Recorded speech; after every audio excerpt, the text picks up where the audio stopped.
Good morning, dear students. So, today we will begin with one more chapter from Unit 1, Basic Biology, that is chapter number 3, which include one new topic from biology, that is genetics. So, genetics, some basic fundamentals. Whenever a child is born in the family members usually start comparing the child's appearance to whom he or she resemble more. Although it is a matter of chance and it is governed by the genes which are present on the chromosomes present in the nucleus of the cell of the organisms. So in this chapter, we will learn about genes, we will learn about chromosomes, and we will learn about the laws which govern these inheritance of characteristics from parents to offspring. So, not only this, we are going to learn about the chromosomes, the genes, and some very common hereditary traits in the human. So, let's begin with the first topic, that is, what is genetics? Beta, genetics is the study of heredity from parents to offspring and the laws relating to such transmission. So, genetics is a branch of science which deals with the study of transmission of body characteristics, that is body features, from parents to offspring. Not only this, it is also the studies of the laws which are related to the heredity. So, genetics is a branch of science which deals with the study of heredity and laws related to heredity. So whenever we talk about genetics, we should know about father of genetics, Sir Gregor Mendel, an Austrian monk and the father of genetics. Gregor Mendel was born in a peasant family. He had his early education in a monastery and later he studied science and mathematics at University of Vienna.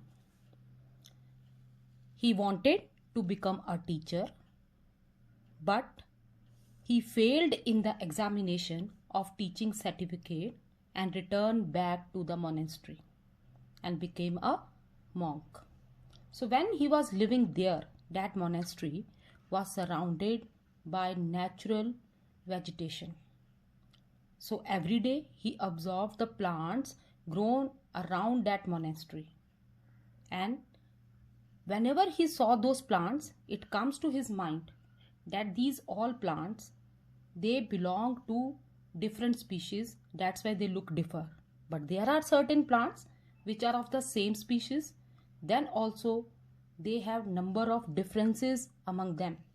Now why they differ with each other though they belong to the same species, and why there are differences in the plants belonging to the different species, all these questions help him to perform number of experiments on different varieties of the plants, and then he came out with 3 laws of inheritance.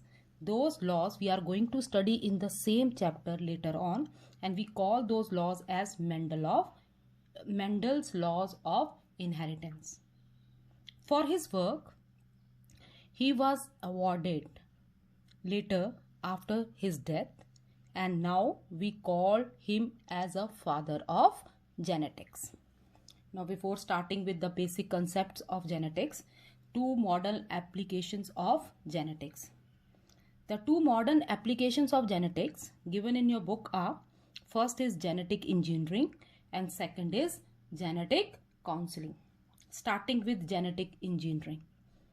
Beta, genetic engineering is the technique in which the genetic constitution of an organism, that is genetic makeup, the type of genes which are present in an organism, is altered by introducing new genes into it or by removing defective genes from the organism. So it is a technique to alter the genetic makeup of the organism. Sometimes the characteristics or the features of the organisms are improved by introducing new genes over its chromosomes. and sometimes by removing the defective gene from the chromosomes of that organism. And this technique is called as genetic engineering. And the organism which are formed, produced by such technique, they are called as genetically modified organisms. Short form is GMO, or we call them as transgenic organisms.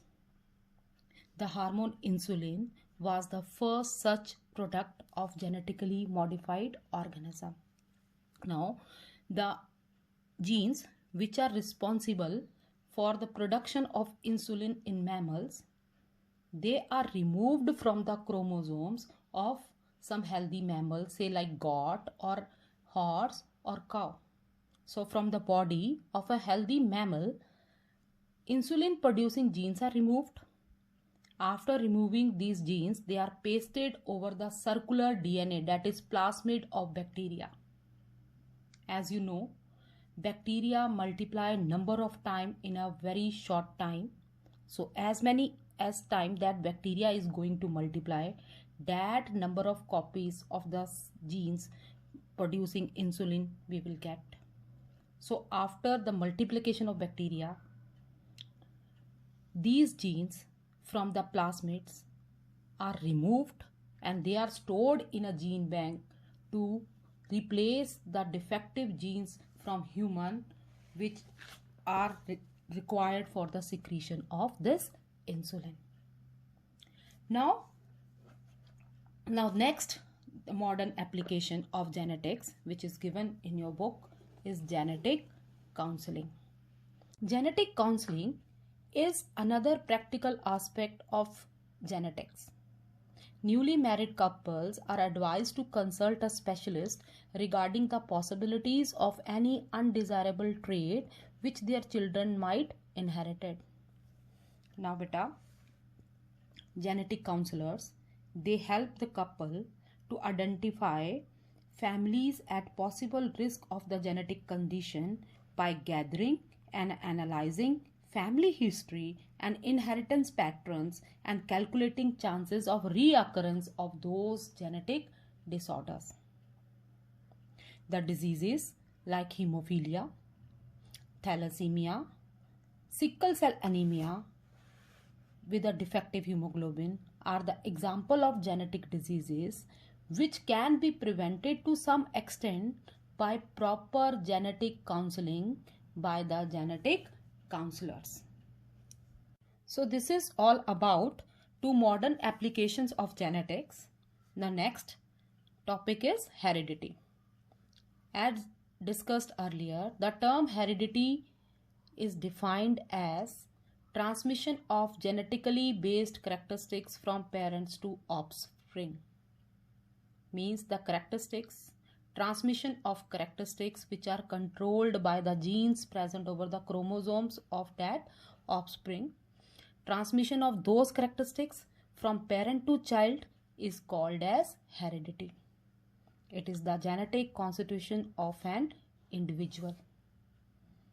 Now, one very famous line, like begets like. What does it mean? It means that young one looks like their parents. It means there is a strong similarity between the offspring and their parents. For example, cats, they produce cats only, not dogs. In the same way, mango seed germinate into a mango tree, not into an orange or guava tree. Human, they give birth only to human, not to apes. Even the curd bacteria, lactobacillus bacteria, which grow in milk, undergo hundreds of generations each day, and at every time that lactobacillus bacteria give rise to new lactobacillus bacteria only, not into any another type of bacteria.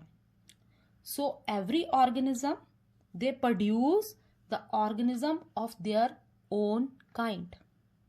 But then also there are many differences between the organisms which are produced by the same parents.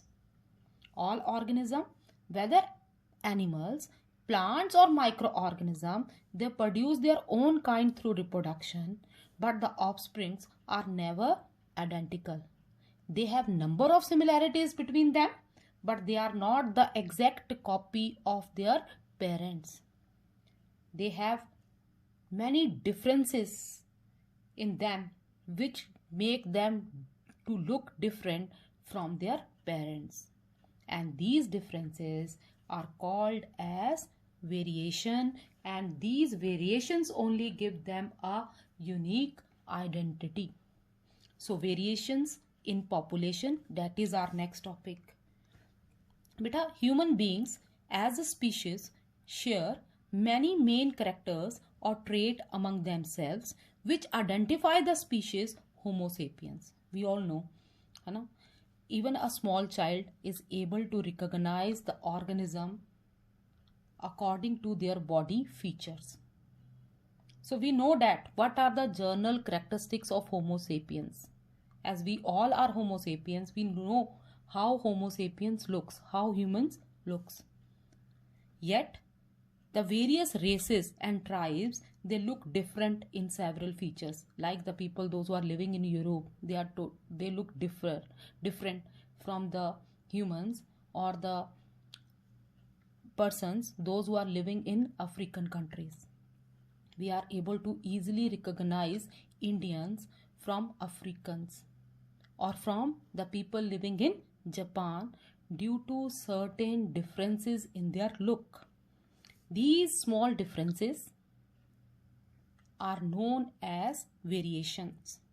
The small differences among the individuals of the same species are called as variation. One of the important definition from this chapter. Again I repeat, the small differences among the individual belonging to the same species are called variations.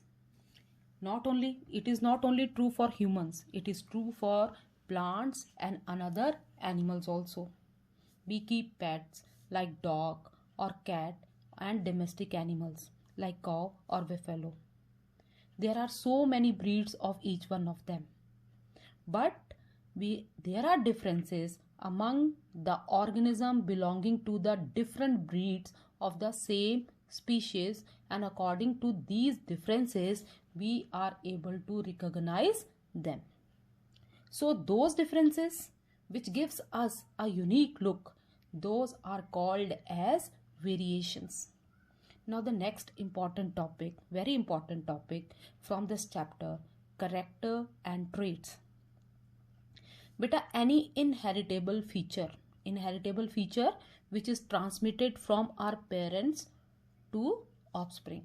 The feature which is transmitted from parents to offspring is called inheritable feature. So any inheritable feature of an organism is called character. And the two alternative forms of character which we get from our each parent are called traits. Many examples are given in your book. There are number of characteristics which are transmitted from parents to offspring, and each character has two different forms which an organism gets from each of his parents, and those alternative forms of characteristics are called as traits. Now examples are given in your book of few characteristics present in human, like color of the eye is a character.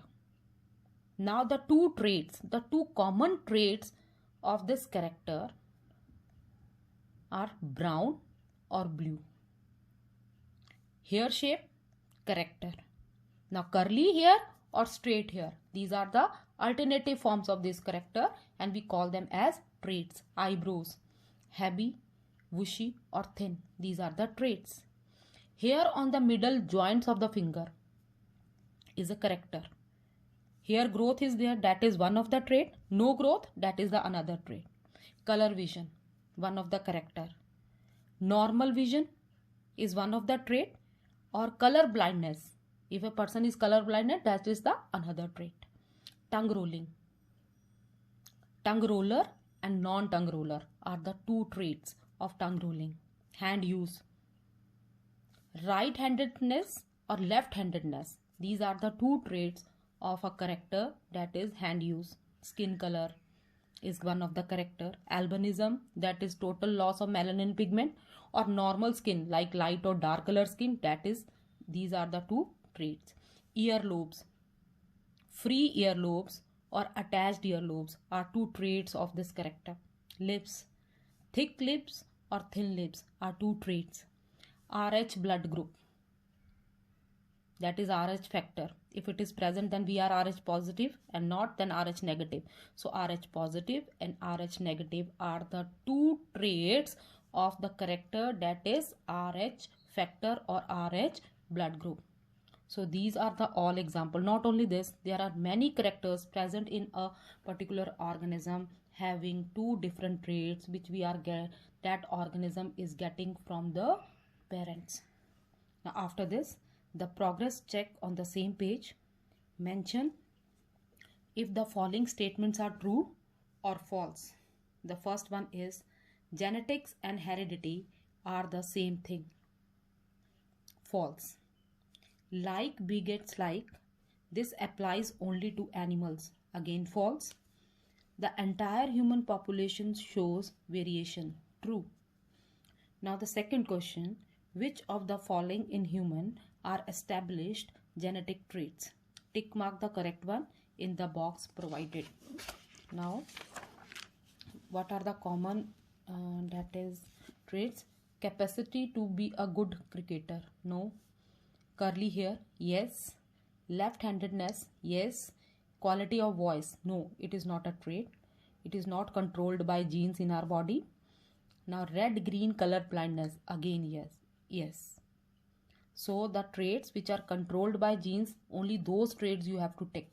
Curly hairs, left-handedness, and red-green color blindness. So next we are going to start with chromosomes, the carrier of heredity.